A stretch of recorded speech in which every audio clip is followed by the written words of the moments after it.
Hey, Swedish Terapeut here. I just came back from the dentist and this feels so much different inside.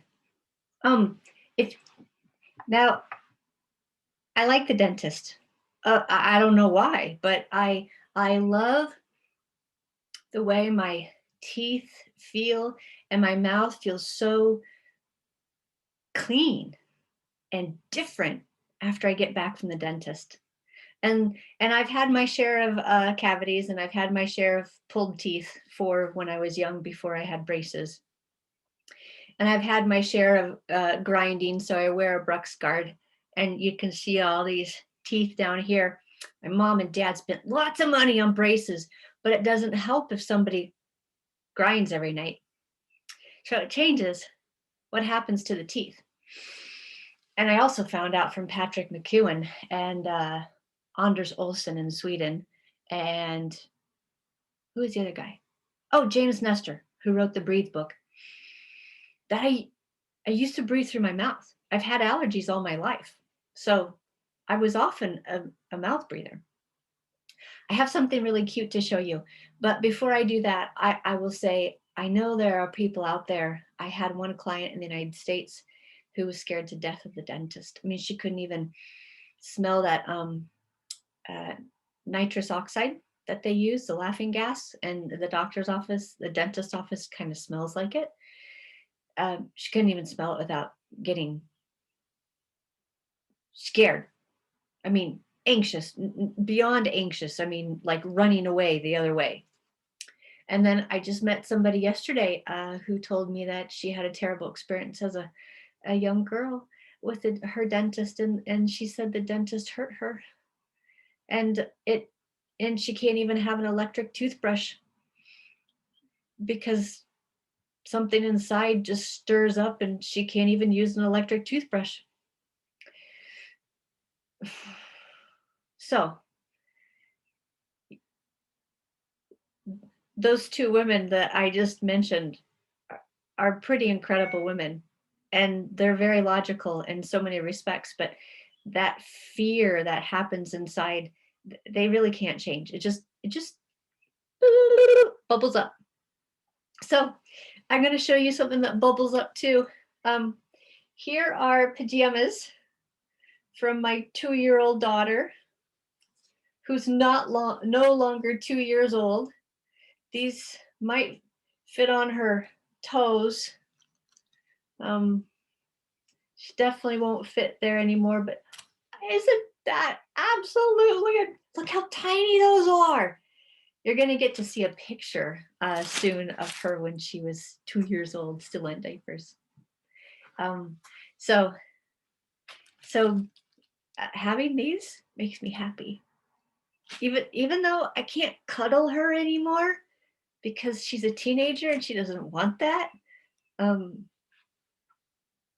I keep these things. So why don't you get comfy and follow me. We're going to still talk about my mom. So did I say, hey, Swedish Terapeut here?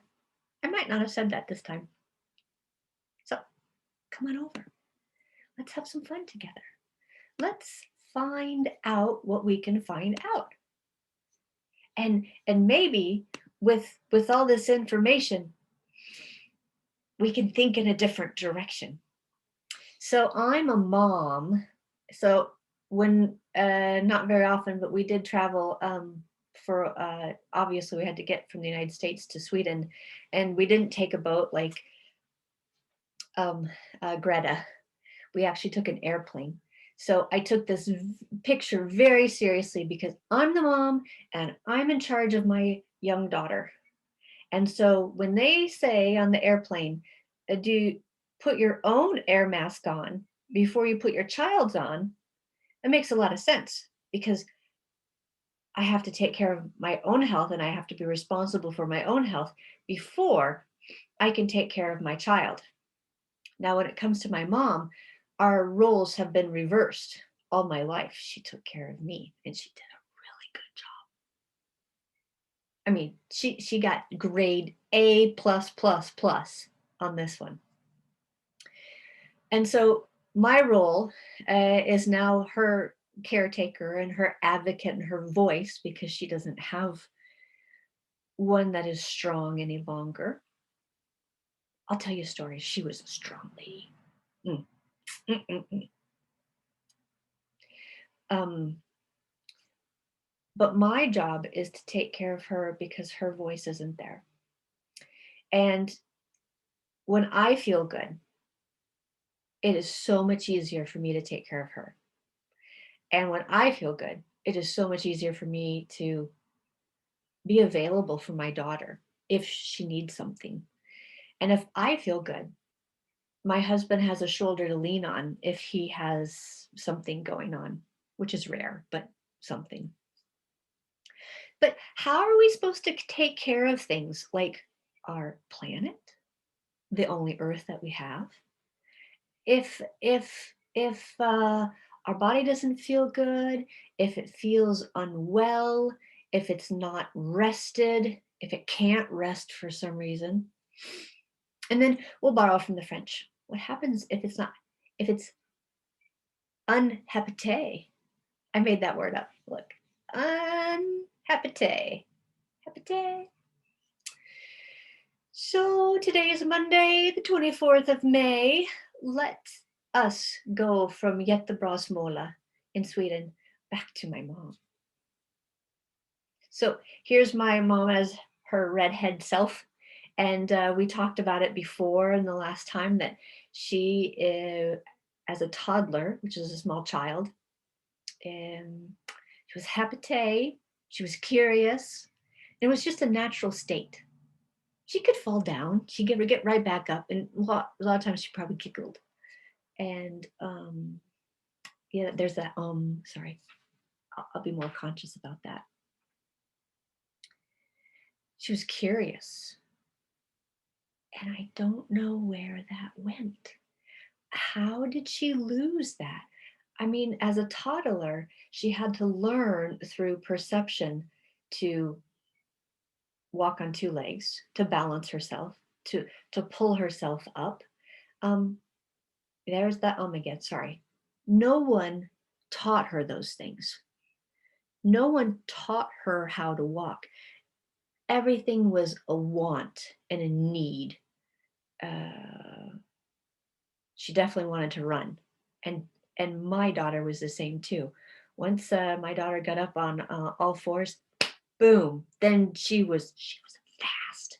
And once she got up on all twos, no stopping her, none at all. So we talked about Sue Hitzman, that she has created something called the MELT method. And as I am an advocate for people taking care of their bodies and healthcare, I'm not advocating for one particular type. I just want people to be healthy, because if we're healthy, then our family can feel healthier because they rely on us. And perhaps if we feel better, if we feel good, we'll take better care of our earth. That's the big picture. So when people learn, especially children, they're using a lot of touch. And science English has this strange word called tactile, which no one seems to use, but it's feeling things, and it's touching things. So I'm wondering how my mom wanted to grab a cup, so she learned how to grab a cup. My mom wanted to take a drink, so she learned to take a drink. My mom wanted to be independent, so she learned independence. So where did her drive and her will and her curiosity, where did it go? And now we're going to talk a little bit about how did she lose the ability to take care of everything physiology that happens on the inside, and she had to rely on medication. And I'm the first person to say there's good reasons for medication. But did she need so many? I don't know.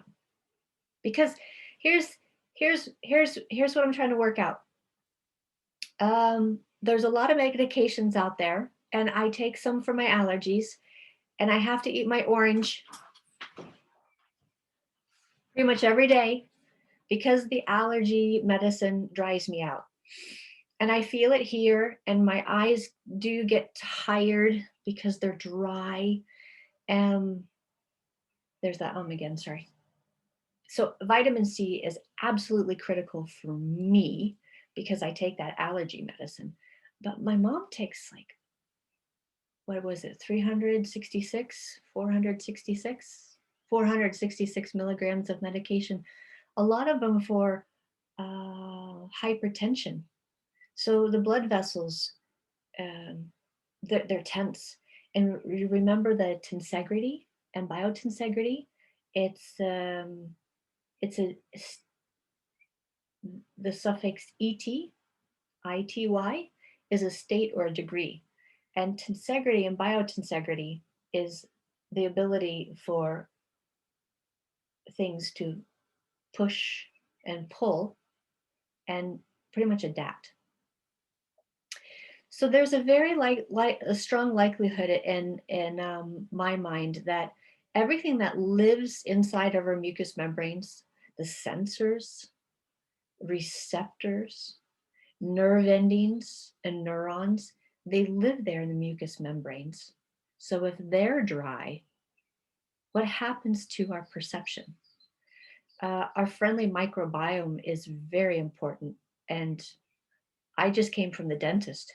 And if my mouth was dry, I would probably be having some cavities and going back to see him. And as much as I like the dentist, I don't want to go back and have him drill in my mouth to get a cavity out. I want to keep everything moist. So please go and watch this video over here, like we talked about the last time.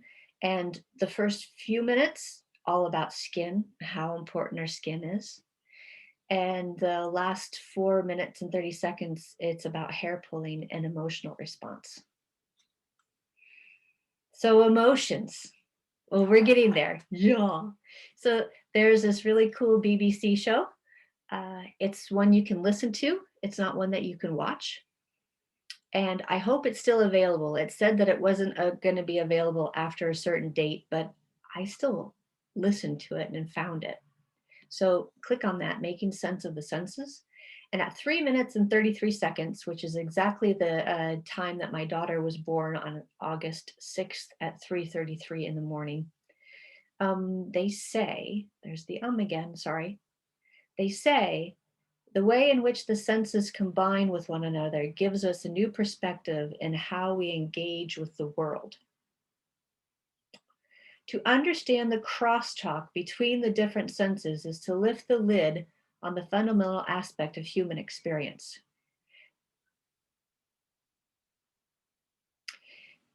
To me, that is profound, because if anyone out there has motion sickness and you sit in the back seat of the car, you know that if you sit in the front seat of the car, your motion sickness isn't as bad.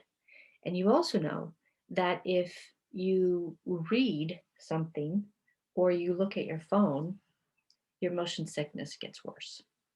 In my husband's case, he has to be the one driving. So he has to feel the steering wheel. He has to feel the bumps in the road. And then the motion sickness isn't as bad. And for my daughter, she has to sit in the front, which is just fine by me, because I can sit in the back and I can read my books and they can bloop, bloop, bloop, bloop, chat, chat, chat. So crosstalk, if something doesn't sync up, if something doesn't match, our body's doing strange things to kind of compensate. And if anybody's had motion sickness, they know how nauseating that feels, and they know how dizzy they can get. And it does not feel good. So our emotions are linked to our senses as well. So our sense of smell, like the woman with the dentist, she smelled the nitrous oxide that is in the dentist office, and immediately she had an emotional response. And it's because the senses are linked to our involuntary nervous system. We talk about our nervous system a lot, and we know that there's this immune system response with COVID called the cytokine storm. Um, you, that's natural physiology. You can't logically think your way out of a cytokine storm. But I'm going a little bit ahead of myself. So, also in the show, Making Sense of the Senses, it's why a bad taste or odor can bring about vomiting or nausea. And flavors are appetizing and they increase the production of saliva. So you smell something yummy baking. Maybe your mom is baking you a blueberry pie like my mom would do, or a raspberry pie, because those are my favorite. And even now, I can think of the smell and I remember my childhood. And I remember my mom doing fun things for me because she was my mom and she's wonderful. And I can smell. This is her at 2 years old. Isn't she adorable? I cut her hair and I was banned from cutting her hair forever. So this is probably about a month after she was wearing these, because I cut her hair and it was a little odd. And I was told I could never cut her hair again. Darn tootin', this little girl was cute in this. All right. So smells and our senses do a lot for us. And you know what? My mom's perception system is not separate from her nervous system. Her vision, her hearing, her smell, her taste, her touch, her body sense, they're just like yours, just like mine. It's all part of the nervous system, and it's all part of a part called involuntary nervous system, where we don't, unless you're one of those really awesome monks or magicians that can slow down your breathing and make a cold body warm. We as normal people don't have a lot of control over that involuntary nervous system. This is where something we talk about in science, they use big words. They use words hormonal factors. And if you read any of the science papers, they're going to come up with this long list of strange names of chemicals in our body that you've never even heard about or nor can pronounce. And the easy thing is to say those are humoral factors. And that goes back to the Greek times when they had the 4 humors. Humoral factors are hormones and other chemicals and things in our body for digestion, like intrinsic factor that helps manufacture B12. That's the potpourri in our body of all the biological chemicals, hormonal factors. So, as I said, the behavior of those humoral factors is called physiology. And physiology is totally involuntary. So here's where I was before. One cannot logically think their way out of a chemical state. So if you have COVID and you have a cytokine storm coming, please don't think that you can logically think your way out of the cytokine storm.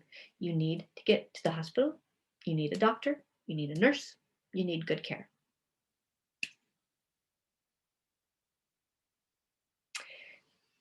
Now, same is true for a diabetic.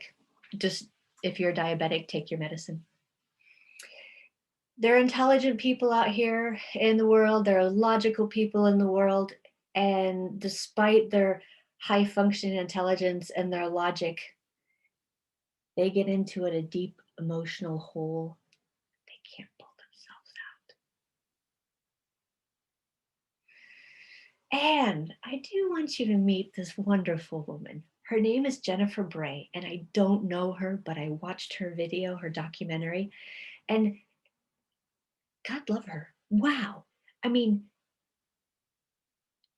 the thing that she did with this documentary is outstanding. in so many ways. And if you've never heard of her, go find out about her. She was an active college student and she went on a trip with her fiance, and he got a virus and she got a virus and he got better and she got better and then she didn't get better and then she got worse and then she got better and then she got worse and then she couldn't get out of bed. And she went to the doctor, I think a neurologist of all people. And the neurologist said, "You have conversion disorder," which is a nice way of saying hysteria, which is goes back to the Middle Ages when women were considered hysterical and doctors couldn't figure them out. So they actually had their uterus removed, a hysterectomy. That was the cure of the day. So be very, very glad we have Western medicine that is evidence-based. So you're not hysterical and you get your uterus taken out. And hopefully you won't go to a neurologist that tells you have conversion disorder. Jennifer has fought very hard. She made this movie Unrest, and she has brought a light to people that have myalgic encephalomyelitis and chronic fatigue syndrome. And a syndrome is a syndrome because there is no cure. And I think a syndrome is a syndrome because we don't know why it happens either. So our physiology, billions of years in the making. Sorry for anyone that has a 5,000-year time frame like my aunt. I love my aunt, my mom's sister. But it really is a short time frame of the universe and the world. And I love her. So nothing will change with my love for her. But we have different opinions. So conscious thinking couldn't help Jennifer Bray out of her situation, because when the doctor told her she had conversion disorder and her symptoms and her complaints were all in her head, she walked home. And she's like, "I can fight this. It's all in my head. I'm a strong person. I can get over this." Well, then she didn't get out of bed for days. I want to say 3 days, but it could have been 3 weeks. There's a great book by Dr. Peter Sterling about allostatic load, allostasis. And allostatic load, I use that term because my mom got a total phenomenon, an allostatic load overload. And all the physiology that's involuntary went berserk. So when I ask you, is it my mom's age that didn't allow my mom to regulate itself, the body, or something else? I think it was the something else. So we all need a well-functioning perception system. It's involuntary. And this is what I've learned from Sue Hitzman. It's protective. It's stabilizing. It's supportive.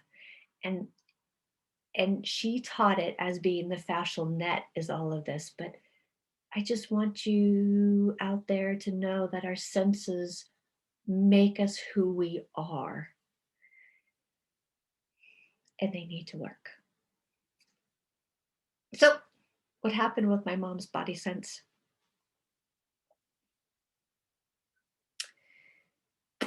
Well, let's just say experiments require safety gear, and we're going to get into some sciencey stuff now.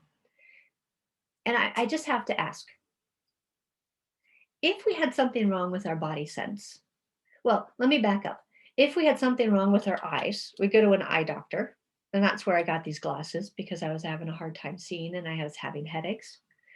And if we have problems with our hearing and you can't hear, and you don't have in first grade a guy named Billy Lukanich that comes to get you when you're still playing on the slide and there's no one else outside because you can't hear the bell ring for recess being done.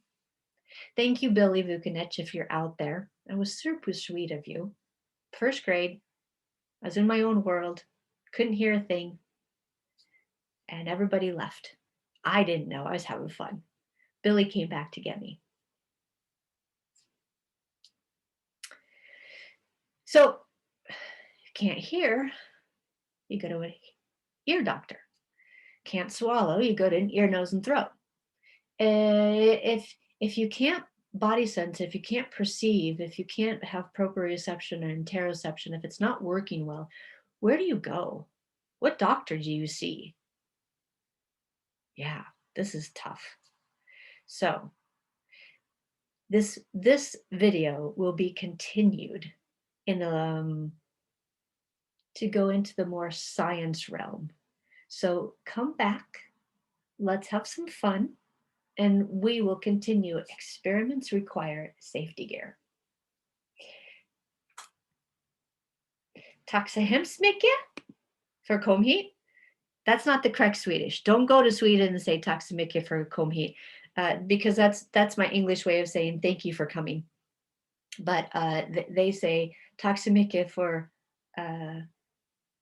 kom förbi. And no, I even have that wrong. But I'll just say it's very nice to see you. Tack så mycket. Vi ses. And have a wonderful day. We'll see each other again with part 2 of Experiments Require Safety Gear. Hej då!